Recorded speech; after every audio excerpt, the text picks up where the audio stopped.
Hello, hello. My name is Cess Ngugi. And I'm Victoria Bahati. Welcome to The Other Life. Here we explore life's journey through the lens of faith. So thank you so much for the love that you've been showing us. Oh, we yeah. can feel the love. Thank you for the subscribers.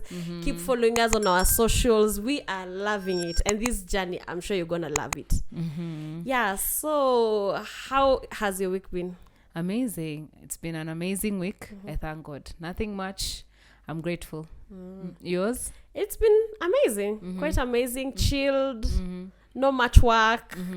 But we thank God. And we are here, ready with another episode. Episode number 2. Wow. Hey, amazing. I'm excited about today's topic. Me too. Yeah. Faith over feelings. Faith over feelings. What comes to mind when you hear that? Faith over feelings.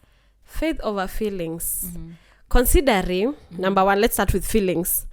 Considering as women, we have so many feelings going through our bodies, our minds, and such. So the first feeling that comes to my mind, of course, it has to be fear. We are told that women, we have fear for everything. Fear for death, fear for even something called fear of the unknown. Can you imagine? How do you fear something you don't know? Wow. I don't know. That question, ask God. Oh my God. Yeah, so fear comes first. And of course, the different kinds of other feelings, like sometimes you're so excited that you end up being overridden by, do we say overridden? By your excitement. You want to do things just because you've seen them immediately. Yeah, that's the major thing that comes. And then, of course, for the faith, we are Christians first. Faith is a journey. Faith is the journey. And like the Bible tells us, faith is the substance of things hoped for, the evidence of things not seen. Yeah. So that substance of things hoped for. Hey! There is where the challenge that's is. That's where the challenge it is and something the I'm journey hoping. begins. I don't know it. I'm just hoping. You're just hoping. It's there. Yeah, because I think when you read the Bible, it's all about faith, by the way. When the Bible tells us that God says, "For I know the plans I have for you." Yeah. I know you have plans for me, but why on the ground? Literally different. What are those plans? What are those plans that you have for me? Because it's not marrying. Whatever you're telling me and things on the ground, they're not marrying. But we still have to have faith that actually He has good plans for us, and that we just need to trust Him. Yeah. And I kind of think for faith, most of the things that we have been able to achieve in our lives, we have achieved them by faith. It's just that we don't think that is faith. I kind of feel like, for example, when you're in school, when you study, your expectation is actually that I will do well. Yeah. So you study, or your expectation is actually you want to do well in school. So what do you do in return to in that? What do you do? You study. You study. Yeah. When the teacher is in class, you're concentrating. Listen. You're trying to understand what he or she is saying. So we normally have faith, but it's like we don't know that we have faith. Because when you think about that, why are you studying if you're not expecting to pass your exams or to go to the next level? Yeah. And when you study, actually it's always a shock. When you've read, especially, when you've done your homework, you have done your research, you've even been paid for tuition, you have done everything. It's always a shock when you actually don't do well. Yeah. Your expectation is that because I have studied, I could, I will actually do well. So most of the things we have are, even when you get married, I mean, you've never been without your spouse before. Yeah. So what leads you to that place where you are actually accepting when they propose to you? You're accepting, not knowing what lies ahead. Because I believe when we are starting out in life, especially when because both of us got married when we were quite young. So to start with, there was no I don't want to say future, because we could see the future at some point, but there was no that financial. You couldn't see some sort of, like vitu kwa grounds ilikuwa different. The financial status was not as good, but you had faith in this person that actually you're the leader of this home. and you're gonna take me somewhere, you're gonna take us somewhere as the leader. And here we are now. So you see, most things are actually a product of faith. Yeah. Whether we know it or not, they are product of it. Like 90 or so percent of the things we have, of the things we enjoy, of the steps we take are a product of faith. Yeah. True. Now, like in our today's era and in this society, when we think about it, most of us, our generation especially, the millennials and the zillennials and the Gen Z and the alphas, the other day I was talking to a certain wealth manager from a certain place, and she was telling me that when you're dealing with Gen Zs and millennials are quite interesting because they have faith that they're gonna become rich, but from where she stands, and she's wondering how. Out the number of zillennials that she has who are investing are quite such a small number, because we live in the moment, because we feel like tomorrow the pesa itajipa, money will come at some point, or I'm gonna be rich at some point, I'm gonna make it, my business is gonna make it, but it's true, you have faith that your business is gonna make it, but you're lazy. So that means your laziness, which is your feelings, are overriding your faith. And faith without action is actually dead. So whatever you're having maybe is hope, but it's actually not faith, because faith has to be coupled up by certain steps, certain actions. So that was quite interesting for me. I'm like, what? Our generation. Shots fired. And got me thinking, even for you, how well have you prepared yourself for the future? In terms of your career, in terms of your parenting, all around your life. Or is it gonna be okay? Wishful thinking. Wishful just thinking. Be one day. One day. Let it be Iposiku. Let it stop being one day, but now let it be day one. What are those practical steps that you are actually taking? Because that's now what faith is. Because if there's no action, you're just at the step of wishful thinking. That's the level you are in. It has not progressed to faith. True story. And it's quite interesting, because there's a very thin line again between faith again and feelings, because where do you also draw the line between, because some people will say, especially our generation again, someone will tell you, I'm a Christian, I am sick, I have fallen sick, and I believe that God will heal me, but at the same time I don't feel like going to hospital because I know God will heal me. How do you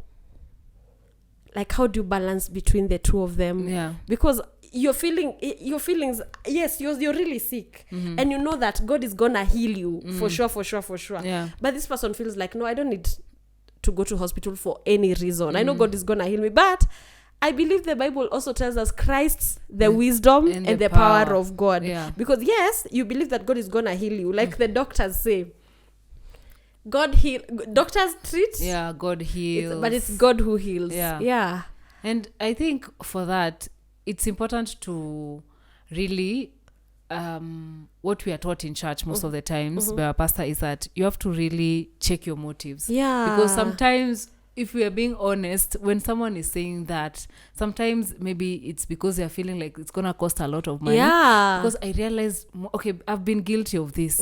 I kind of feel like going to hospital is an unnecessary expense. I feel like it's an unnecessary expense. Like, being young and all that, you feel like I can manage. It's just a cold. I can manage. I'm not the first one to get a cold. And I it's can not manage. the first time again. I'll go, consultation is 3,500. You're like, God will heal me. You get. So I've said God will heal me, but it's not actually from a point of faith per se. It's because I don't want to spend the money. So why are you saying that? Is it truly because you, in your heart, this is my source of healing? Or is it because you're feeling like, all that money. How am I going to spend all this money? Yeah, on drugs. On drugs, yeah. Or maybe I'll take these drugs. I can self-medicate.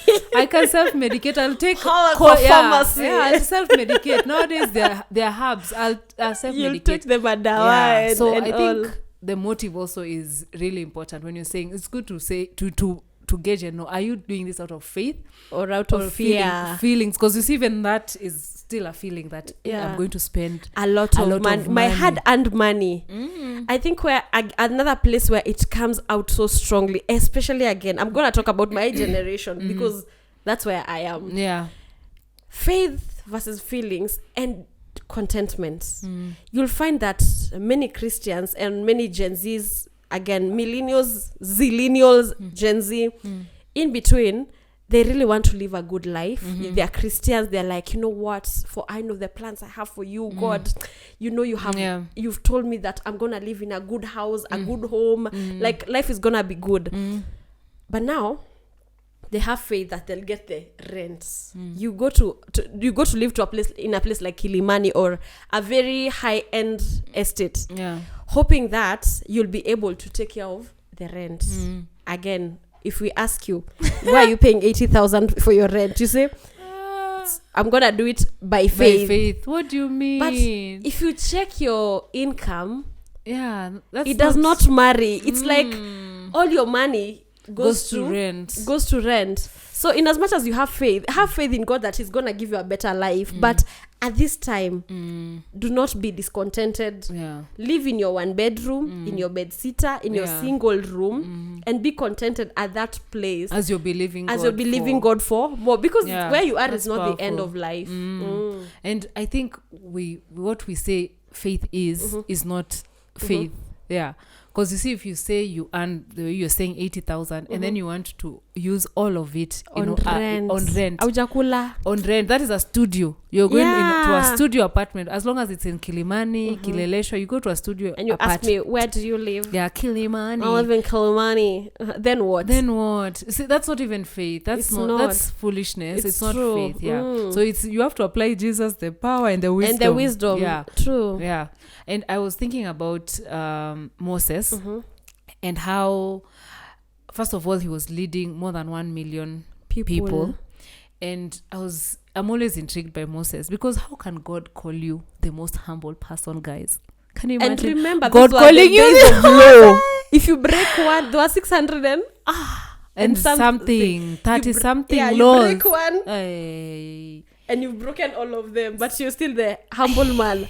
How can you be called humble? So that always intrigues me all the time. And I went back to just try and see, how did God call Moses? How was his reaction and all that? Was he called and was like, yes? Because when you say someone, the first thing that comes to mind when you hear someone is a humble person is that they're very flowing. Like in terms of, they're told something and they're sir, instantly yes sir. Yeah. But for Moses, it was quite a journey, because when he was called by God, when God appeared to him in a burning bush, when he was called, did you know Moses rejected God 4 times? 4 times. 4 times, because he was feeling inferior. He was asking God, what do you mean you want me to go to Pharaoh and tell him what? I'm a stammerer. Again, I'm from that place and I killed. So there's fear. So there's inferiority because he's a stammerer. He doesn't know how to speak. And then number 2, he made a mistake. So he's already failed. In the and past, he's supposed to go and face his failure. And then there's fear, because now if I killed someone, I mean, they're waiting for me. So that when I get there, they're going to pay back.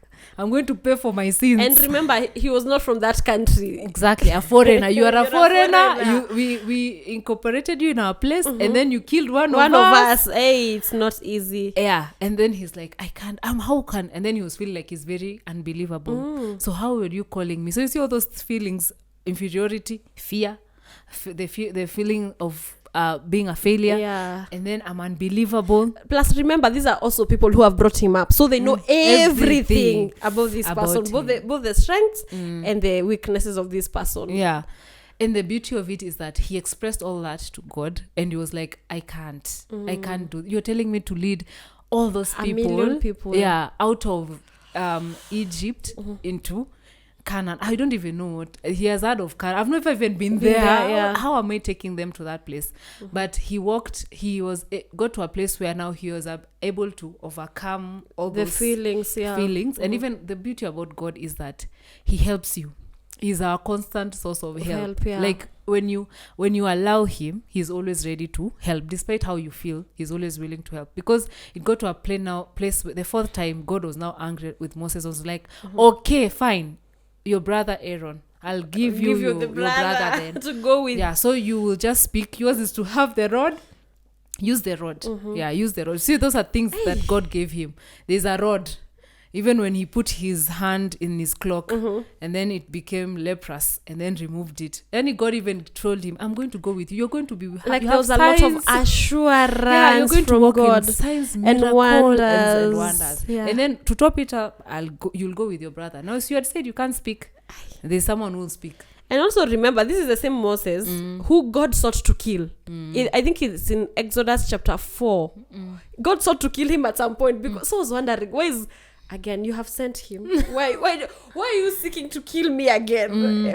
Just before the wife circumcised the son, he sought to kill Moses. You wonder, okay, how is you still the humble man? To be honest, how are you humble?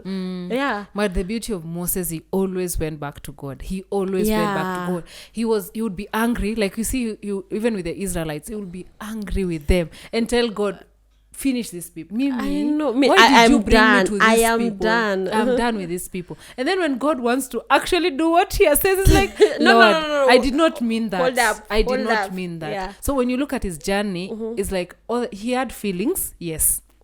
So it's okay to have those feelings. Yeah. The thing is, you cannot dwell in those feelings. Do not let the feelings override your faith. Because for him, yes, he was seeing God face to face, but he still had those doubts. He still had anger. Because even you remember, he struck he was told stone. He was told to strike it. Speak to the stone. So what did he do? He went and then not even once. He went and decided. Not even once, not even twice, 3 times. When I get to heaven, I want to sit at the same place with Moses. I know. So you see, that was anger. Yeah. So when you look at how he walked with God, you can see he had feelings. That does not mean now when you give your life to Christ or when you're born again, you're free of feelings. No. You still have those feelings. But now what do you do after that? Feel what you need to feel. That's okay. Yeah. But after that, express those feelings to God. Yeah. And then now get over your them. feelings. And now get to that place now you're walking by faith. Because that's exactly what Moses did. Yeah. And the Bible is there for us to help us to know how to navigate this Christian walk. Yeah. So for Moses, he walked with God. And eventually, he did not enter the promised land, yes, but eventually he raised someone who actually could take the children of Israel to the promised land. Yeah. That reminds me of a scripture that says, I am the Lord your God who brought you out of the land of Egypt. Open your mouth wide, and I will fill it. So when God is reminding you of where you've come from, so he knows all your troubles, all your shenanigans, he knows all of them. Yeah. But he's now telling you, open your mouth wide so that I can feel it. If God is coming to fill you up, he already knows your feelings, right? Yeah. He already knows what you're going through.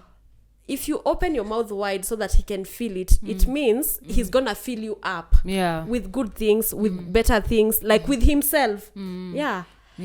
So I think faith over feelings anytime. It's so that we mean that you cannot feel. It's okay to feel, but you cannot dwell in what you actually feel. It's good to now focus on what God is actually saying, because feelings is about me. Like when I'm feeling stress, is because I'm feeling, oh my God, how will I handle this? God has told me to do this, or I'm supposed to do this. I have this assignment. How am I going to actually do this? Because I'm focusing on me. I'm looking at my strengths. I'm looking at my weaknesses. I'm looking at my challenges. I'm looking at my shortcomings. Everything. So every time you're at a place of feelings, what does that mean? It means now it's no longer about me, about God. It's about me, you. Yeah. But now it's okay to feel that because you're human. Even Jesus himself felt that way. But then there's now, after that, now it's good to focus on God now, who has sent you, and now want to know what is God saying about this. And actually that's very powerful, because if God is coming to you, it means you have something. He didn't go to any other person. Like the story we just talked about of Moses. He would have gone to the father-in-law. Yeah, he knew what he has done. Yeah, he already knew all that, but he chose you. So in as much as you have all your feelings, all your shortcomings, the bad things that you're feeling, God is still choosing you and not your whatever, your friends, your colleagues, and anyone else. He has faith in you. So also you need to rise up and believe in yourself and have faith that he believes in you and he loves you. So focus on God. Don't focus on yourself. When you focus on yourself, your feelings will override your faith. But when you focus on God, your faith will override your feelings. So what is God saying to you, and what are you gonna do about it? Please tell us on the comment section. Remember to like, subscribe, share, comment. It's been real. See you on the next. Bye.